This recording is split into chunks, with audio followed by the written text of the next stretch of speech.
Hello বন্ধুরা, আসসালামু আলাইকুম। আশা করি সকলেই ভালো আছেন। তো দেখছেন বন্ধুরা, আমার কাছ থেকে চারা নিয়ে আমাদের গ্রামের এক ভাই কলা বাগান করছিল। এই যে দেখেন, এই বাগানে ঠিকমতো স্প্রে করে না, আর পানিরও কোনো ব্যবস্থা নেই পানি দেওয়ার। তো প্রথমবার এই বাগান থেকে কলা মোটামুটি ভালোই হয়েছিল। তো পরবর্তীতে এই যে দেখেন গাছের কি অবস্থা। তো এরকম উদ্যোক্তা হলে ভাই হবে না। আপনার উদ্যোক্তা হলে ভালো করে হতে হবে। যে কোনো কিছু দিয়ে যদি আপনি শুরু করেন, ওই জিনিসের কি কি প্রয়োজন সব জিনিসের ব্যবস্থা আপনার থাকতে হবে। যেরকম কলা বাগান করলে অবশ্যই আপনার পানির ব্যবস্থা থাকতে হবে, আর বাগানে আপনার নিয়মিত স্প্রে করতে হবে। এই দুইটা জিনিস সবসময় আপনার মাথায় রাখতে হবে, যে বাগানে ঠিকমতো স্প্রে আর পানির ব্যবস্থা। এই দুইটা যদি আপনার থাকে, করার অ্যাবিলিটি থাকে, তাহলে আপনি কলা বাগান করতে পারেন। তা না হলে ভাই কলা বাগান আপনার জন্য না। এই যে দেখেন স্প্রে করেন, এই যে পাতাগুলা কিভাবে পোকায় খেয়ে ফেলতেছে।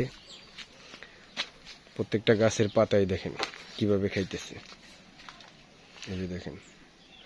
তো এই বাগানে এবারই নষ্ট হয়ে যাবে। আর আমার বাগানে আমি 4 বছর 5 বছর যাবৎ এক বাগান থেকে আপনার কলা নিতেছি। তো এই বাগানটার বয়স মাত্র 1 বছর, একবার কলা কাটছে। দেখছেন বাগানের কি অবস্থা হয়ে গেছে। তো যে সকল ভাইয়েরা কলা চাষ দিয়ে শুরু করতে চান, তাদেরকে আমি বলবো, অবশ্যই আপনার বাগানে যদি পানি দেওয়ার কোনো ব্যবস্থা থাকে, তাহলে আপনি কলা বাগান করবেন। আর নিয়মিত আপনি স্প্রে যদি করতে পারেন, ওই টাকা আপনার কাছে থাকে, তাহলে আপনি কলা বাগান করতে পারেন। শুধু বাগান করলেই হবে না ভাই, বাগানের যত্ন করতে হবে। আপনি যদি ঠিকমতো যত্নই করতে না পারেন, তাহলে কলা বাগান করে লাভ কি? আপনার যে পরিশ্রম, এগুলাই আপনার বৃথা যাবে। এই যে এই গাছগুলাতে এবার কাঁদি বের হবে, এক একটা কাঁদি আপনার 100 টাকাও বিক্রি হবে না। এই যে দেখছেন, এই কাঁদিটা কে কিনবে? কোনো একটা ব্যাপারী এসে এই কাঁদি কিনতে চাবে না। এই কলা আপনার 100 টাকা দিয়েও যদি ক্রয় করে,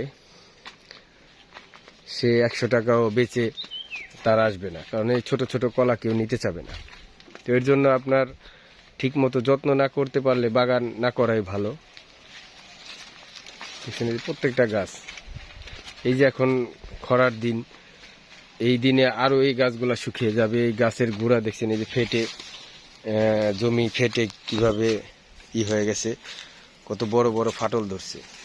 কলা বাগানের মাটি ভাই সবসময় শীতল রাখতে হবে।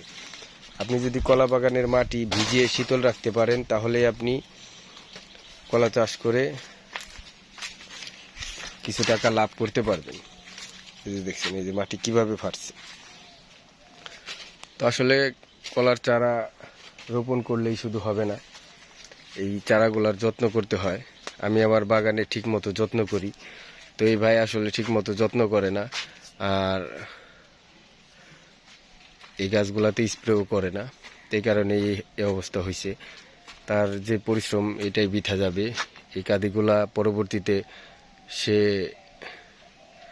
বিক্রি করতে পারবে না। ফার্স্টের বার যাও ব্যাপারী নিছে, কিন্তু এবার আর নিবে না। তো এগুলা বাসায় খেতে পারবে। তো সকলেই যারা কলা চাষ করতে আগ্রহী, তাদেরকে আমি বলবই, অবশ্যই আপনার বাগান করার আগে আপনার মাথায় চিন্তা রাখতে হবে যে পানির লাইন আছে কিনা। পানির লাইন না থাকলে একটা পানির ঢিপ গাড়তে হবে।